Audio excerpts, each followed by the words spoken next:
Hi hello வணக்கம். இது உங்கள் சிவி ஜோன். ஸோ எல்லாரும் எப்படி இருக்கீங்க? இப்போ பார்த்தீங்கன்னா ஒரு சம்பவம் நடுரவில் நடந்த அதிர்ச்சி சம்பவம். ஏன்பா நீங்கள் திருந்தவே மாட்டீங்களா? ஆல்ரெடி வந்துட்டு இந்த விஷயம் வந்துட்டு ஏற்கனவே கோல் வாங்கி வெளியில் வந்துட்டு வச்சு செய்கிறாங்க. ஏன் இந்த மாதிரி பண்ணுறீங்க? கொல்றீங்களேயா? உங்களுக்கு வந்த விஷயத்த அழகாக பண்ணுங்களே. ரெண்டு பேருமே நல்லா டேலண்டான பர்சன் தானே. உங்களுக்கு இந்த ஒரு விஷயம் தான் கிடச்சிருக்கா, இதை வச்சுக்கிட்டே தொங்கிட்டு இருக்கீங்கன்ற மாதிரி நிறைய பேர் வந்து கலாய்க்கிறாங்க. ஏன் அப்படின்னா, இந்த ராஜாராணி டாஸ்க் பயங்கர எதிர்பார்ப்பை கிளப்பியிருக்கு. நிறைய பேருக்கு நிறைய விஷயங்கள் கொடுத்துருக்காங்க. அது மட்டும் இல்லாமல் ராணி கேட்ட போட்டதுலேருந்து சாச்சனா போன்ற அலும்புலைகள் இருக்கு பாருங்க. அம்மா தாங்க முடியல, ரொம்ப ஓவராக இருக்குது. அதுவும் வந்துட்டு பாய்ஸை வந்து பட்னி போடுற அளவுக்கு வந்துட்டு அந்த ஆணவம், அந்த விஷயங்கள் வந்துட்டு அந்த ட்ரெஸ்ஸை போட்டவனே வருது. அவங்க அப்பா ஒன்று சொன்னார், ஞாபகம் இருக்குங்களா? கிரீடம் தலையில் ஏறினோடனே கொஞ்சம் கனம் வெயிட் வரதான் செய்யும் சொன்னார் பாருங்க. அது வந்துருச்சு.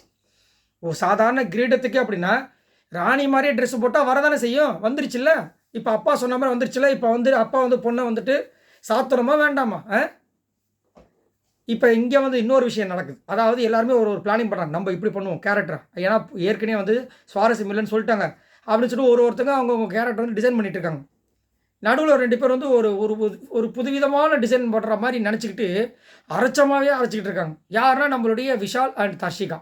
ஏமா தர்ஷிகா வந்து உண்மையிலே சூப்பரான ஒரு கண்டஸ்டன்ட். விஜய் விஷால் உண்மையிலே ஒரு திறமையான ஒரு கண்டஸ்டன்ட். ஆனால் ரெண்டு பேருமே வந்துட்டு வழி மாறி திசை மாறி நம்மளால் இதுதான் முடியும் அப்படின்னு நினச்சிட்டு ஒரு காதல் கண்டென்ட்டை மக்களுக்காக கொடுக்குன்னு நினைக்கிறாங்களா, இல்லை இவங்களுக்குள்ளே இருக்கிற ஆசையை வந்து அங்கே வந்து வெளிப்படுத்துகிறாங்களான்ற விஷயங்களே தெரியல. ஆனால் இதுக்கு பேர் வந்துட்டு கண்டென்ட்டுன்னு போய் சொல்லிக்கிறாங்க. இதில் தர்ஷிகாவும் விஜய் விஷால் நைட்டு பேசிக்கிறாங்க. அப்போ விஜய் விஷால் கிட்ட தர்ஷிகா என்ன சொல்கிறாங்க, நீ என் நாட்டுக்கு வந்துடுற மாதிரி பண்ணு, இல்லை நான் உன் நாட்டுக்கு வந்துடுற மாதிரி பண்ணுறேன். அப்படி இல்லைனா நீ என் நாட்டுக்கு வந்துரு, நான் உன்னை பார்க்க தான் வந்தேன், உனக்காக நான் இம்ப்ரெஸ் பண்ண வந்தேன், அப்படி இப்படி ஏதாவது பிட்டை போடு அப்படின்ற மாதிரி பேசிக்கிறாங்க.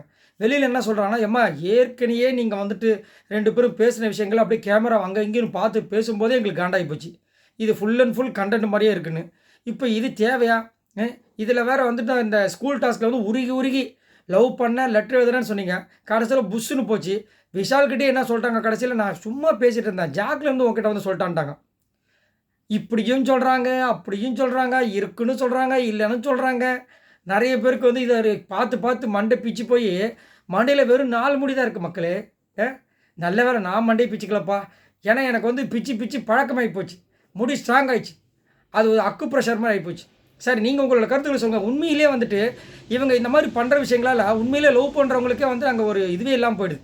இந்த பிக் பாஸ்க்குள்ளே எங்கே உண்மையான காதல் இருக்குன்னு கேட்டிங்கன்னா அது வேறு விஷயம். சொல்கிறேன், நார்மலாக சொல்கிறேன். சரி, நீங்கள் உங்களோட கருத்துக்களை சொல்லுங்கள்.